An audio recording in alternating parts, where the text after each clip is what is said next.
नमस्कार प्रिय साथियों, जन्म कुंडली विश्लेषण के इस विशेष कार्यक्रम में मैं पंडित आशीष वत्स लखनऊ से आप सभी का बहुत बहुत स्वागत व अभिनंदन करता हूं।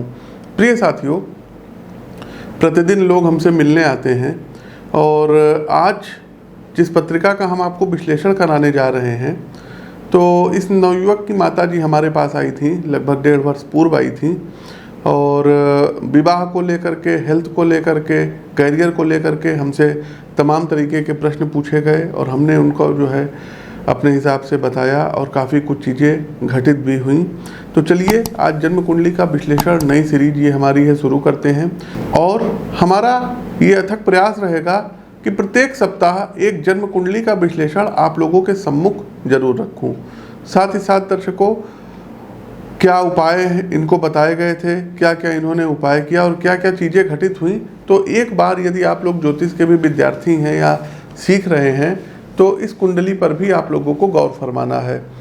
प्रिय दर्शकों, ये जो माता जी हमारे पास आई थी, ये आई थी गोरखपुर से। तो 29 वर्षीय एक नवयुवक की कुंडली है, आप अपने स्क्रीन पर देख सकते हैं और आप लोग चाहें तो अपने हिसाब से अपने अपने सॉफ्टवेयर में इस पत्रिका का विश्लेषण कर सकते हैं।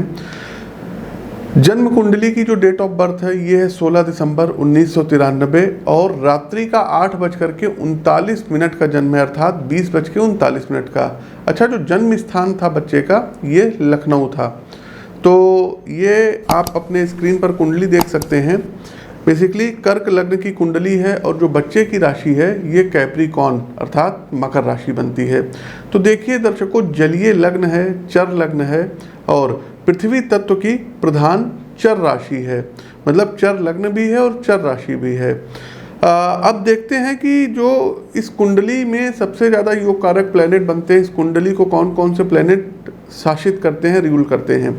तो सबसे पहले लग्नेश चंद्रमा, इनका जो है मतलब बहुत ही अहम योगदान रहेगा क्योंकि ये लग्नेश है।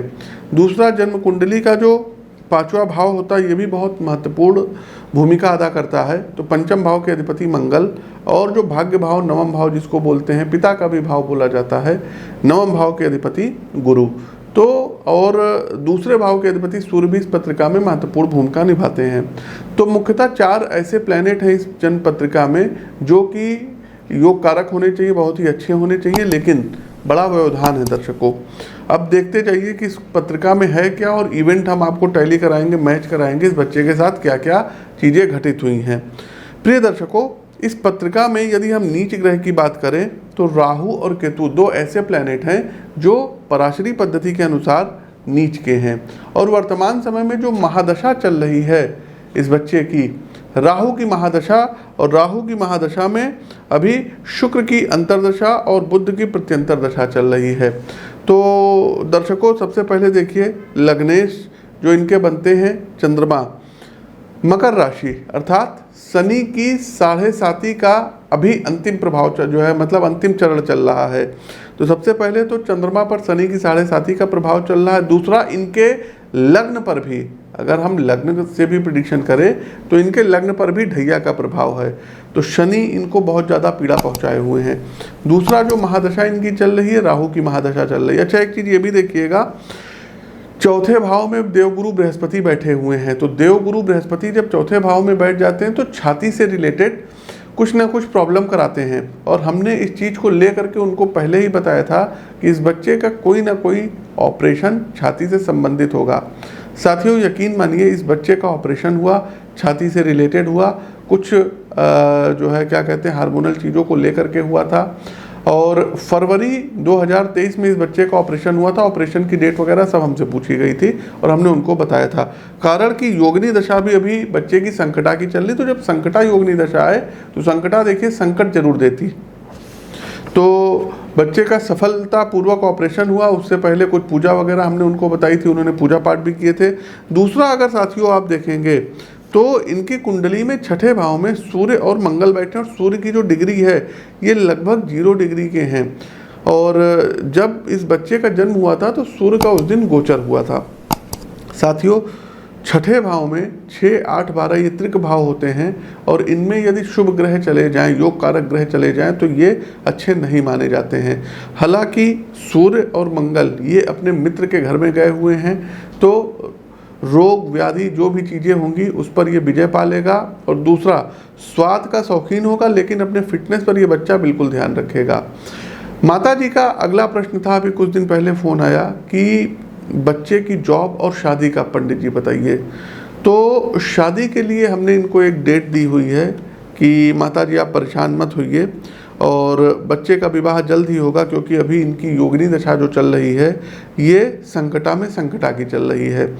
इसके बाद संकटा में मंगला आएगी। देखिए, जब संकटा आता है, संकटा की योगिनी दशा 8 वर्षों की होती है और संकटा में आप ये मानिए कि जब मंगला आएगी तो मंगला का मतलब ही चंद्रमा रहेगा।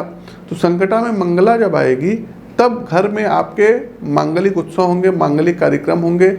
इस बच्चे का कहीं ना कहीं बहुत अच्छी जगह से कोई रिश्ता आएगा और 6 अगस्त 2023 से 26/10/2023 के बीच में कोई ना कोई विवाह का प्रस्ताव आएगा। वो ऑफ़र आप लोगों के ऊपर है, आप लोग देख लीजिएगा, कुंडली मिलवा करके तय कर सकती हैं। और फिर आगे संकटा में पिंगला मतलब बेसिकली सूर्य की होती है, फिर आगे धान्य आ जाएगी तो दशा ठीक रहेगी। लेकिन राहु की जब तक इनकी दशा चलेगी तब तक बहुत ध्यान देने की ज़रूरत है और जब तक शनि की 7.5 इनकी ख़त्म नहीं हो जाती है तब तक वाहन इत्यादि से ये दूर रहें, अन्यथा चोट चपेट इत्यादि लगने का डर रहेगा, खास करके कमर के निचले भाग में। माता जी द्वारा ये भी बताया गया कि पैर में कुछ हल्की फुल्की इनको चोट भी अभी आई थी। तो दर्शकों ये देखिए कि शनि इस कुंडली में कितना मेजर रोल प्ले कर रहे हैं। शनि कहाँ चले गए हैं? शनि अपनी मूल त्रिकोण राशि अष्टम भाव में चले गए। इसके साथ जो भी होगा अनएक्सपेक्टेड होगा, अचानक से होगा। और शनि की तीसरी दृष्टि अब कैरियर पर आते हैं, इनके कैरियर भाव पर पड़ रही है। कैरियर भाव का मतलब हो गया वहाँ पर मेष राशि 1 नंबर लिखा हुआ है। देखिए, शनि की जहाँ पर दृष्टि पड़ती है ना, ये थोड़ा सा जो है मतलब चिंताजनक बातें होती हैं। तो अभी चूँकि जॉब में इनके स्थायित्व तो नहीं है, हमारी इनको एक राय है। माता जी ने पूछा इनको करना क्या चाहिए। 29 साल की अवस्था हो गई है और किसी भी जो है मतलब युवक के लिए 29 वर्ष की अवस्था में जो है कुछ ना कुछ हर एक व्यक्ति के अंदर होता है कि अभी तक हम बेरोजगार हैं। तो हमने जो इनको सजेशन दिया था कि देखिए, नौकरी में आप सेटिस्फाइड नहीं रहेंगे, इधर उधर स्थान बदलता रहेगा। तो आप वाचन से रिलेटेड, बोलने से रिलेटेड, फिटनेस से रिलेटेड, कुछ मीडिया से संबंधित सोशल मीडिया प्लेटफॉर्म पर आप अपनी राय रखिए, वो अच्छा चलेगा। दूसरा साथियों, हमने ये भी इनको बताया था कि कुछ रेंटेड चीज़ें हों, उससे रिलेटेड अगर कोई प्रॉपर्टी के थ्रू आप कुछ गेन करना चाहें, किसी इंस्टीट्यूट को आप कुछ कॉम्प्लेक्स वगैरह बना करके हॉस्टल टाइप का कुछ करना चाहें, वो भी आप कर सकते हैं। तीसरा एक चीज़ हमने इनको और बताया था कि कंटेंट राइटिंग का भी आप काम कर सकते हैं, लेखन आपका बड़ा शानदार रहेगा। और एक चीज़ ये भी, 5th हाउस में बुध शुक्र का लक्ष्मी नारायण योग बना हुआ है, तो आप अपनी वाणी से, अपने लेखन शैली से लोगों को मंत्रमुग्ध कर सकते हैं और उससे भी आप अपना अच्छा धन कमा सकते हैं। अच्छा, एक चीज़ और देखिएगा, मतलब इवेंट वगैरह 1993 का जन्म है और इनके पिताजी, जब ये बच्चा जो है मतलब बच्चे का जन्म हुआ, भाग्य भाव के अधिपति बृहस्पति, पिताजी को जो है जॉब नहीं थी, पिताजी की गवर्नमेंट जॉब भी जो है बच्चे के जन्म लेने के बाद जो है हुई। साथ ही साथ कर्क लग्न है, जलीय लग्न है, तो बहुत जल्दी ये इमोशनल होने वाला बच्चा है। तो इसके इमोशनल से कोई जो है मतलब ना खेले, इस चीज़ का भी हमने इनके माताजी को अवगत कराया था। दूसरा, गुण विषयों का बड़ा ज्ञाता होगा, धर्म कर्म अध्यात्म में इनकी ज़्यादा रुचि रहेगी। तो राहु की दशा के लिए जो हमने उपाय बताया था बेसिकली इस बच्चे को, सबसे पहले राहु और केतु के मंत्रों का इनको जाप करने को बताए थे। पौराणिक मंत्रों का जाप करिए और प्रत्येक दिन का राहु काल अलग अलग होता है, तो राहु काल में करिएगा। अच्छा, राहु काल जैसे आप लोगों को ना पता हो तो हमारा डेली राशिफल होता है, उसमें राहु काल बता दिया जाता है। दूसरा, हमने एक अभिषेक करने को बताया था कि जल में जो है क्या कहते हैं, काला तिल पीस करके और दूर्वा से, काले तिल से, गन्ने से इस बच्चे का अभिषेक श्रावण मास में कराइए। कारण क्या है, श्रावण मास ही क्यों हमने कहा? देखिए, जब इनका जन्म हुआ था तो चंद्रमा श्रवण नक्षत्र में थे और जो है श्रवण नक्षत्र जो होता है ये श्रावण मास जो बना है ये श्रवण नक्षत्र से ही बना है। इस बार का जो श्रावण मास है ये 2 माह का है। तो भगवान भोलेनाथ का अभिषेक करें। अगर ना रुद्राभिषेक करा पाए तो प्रतिदिन सुबह जल्दी उठ करके और जल में काला तिल मिला करके ओम ह्रीं नमः शिवाय मंत्र से जा करके भगवान भोलेनाथ को अभिषेक करें। दूसरा साथियों कि यदि ये एक सूर्य रत्न माणिक धारण कर लेते हैं, दूसरा एक मोती धारण कर लेते हैं, तो इनके लिए बहुत ही उत्तम रहेगा, बहुत ही अच्छा रहेगा। और फिर कह रहे हैं साथियों कि कंटेंट राइटिंग से रिलेटेड अपने आप को प्रेजेंट करें, लोगों के सामने लाएं। और क्या कहते हैं, आजकल के जैसे न्यूज़ चैनल चले हैं उस पर कुछ अपनी राय देना, टीवी डिबेट्स वगैरह में बैठना, तमाम सोशल मीडिया के प्लेटफॉर्म है उस पर आकर के अपनी राय दीजिए। राहु की महादशा चल रही, सफलता आपको प्राप्त होगी लेकिन थोड़ा विलंब से प्राप्त होगी। तो ये काम आप कर सकते हैं। विवाह आपका इस साल इंड से योग बनेगा जो है विवाह होने का, और नेक्स्ट ईयर मई के पहले पहले आपकी शादी हो जाएगी। तो प्रिय दर्शकों, ये तो था जन्म कुंडली विश्लेषण 29 वर्षीय एक नवयुवक का।